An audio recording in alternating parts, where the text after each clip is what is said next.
Friends, now I will discuss about Newton's first law.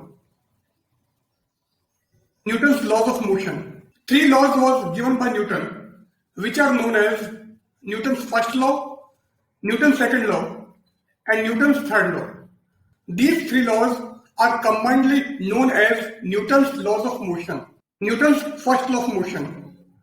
According to this law, if a body is stationary, then it will remain stationary, and if it is moving, then it will move with the same velocity and in same direction until and unless an external force is applied on it. It means this law gives the qualitative definition of force. According to it, the force is that external cause which tend to change or actually change the state of motion of the body. Here we have a body and a coin is placed on it. Now we apply a force, so the body move in forward direction and the coin want to remain in its position, so it will fall down. This law also provides us the concept of inertia, and the concept of inertia was given by Galileo, and hence it is also known as Galileo's law of inertia. Now what is inertia?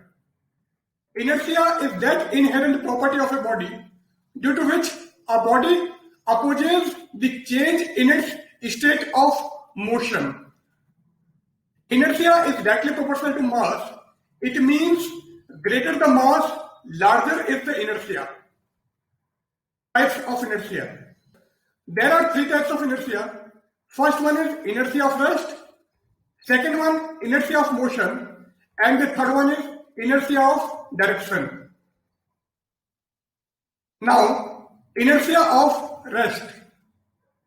It is the inability of the body to change its state of rest by itself.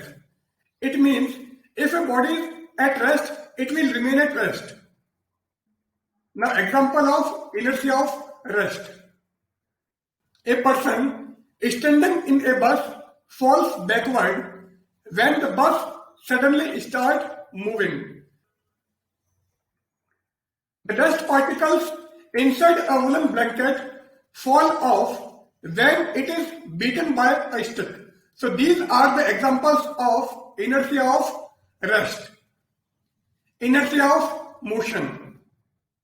It is the inability of the body to change its state of motion by itself. It means the body want to remain in its motion. Now, example of inertia of motion. A man getting down of a bus falls forward when the bus suddenly stops, because the upper portion of the man want to move continuously, whereas its lower portion, which is in contact with the bus, suddenly stops. So the man want to continuously move with the direction of bus. A ball thrown upwards in a running train continues to move along with the train. Now, the inertia of direction.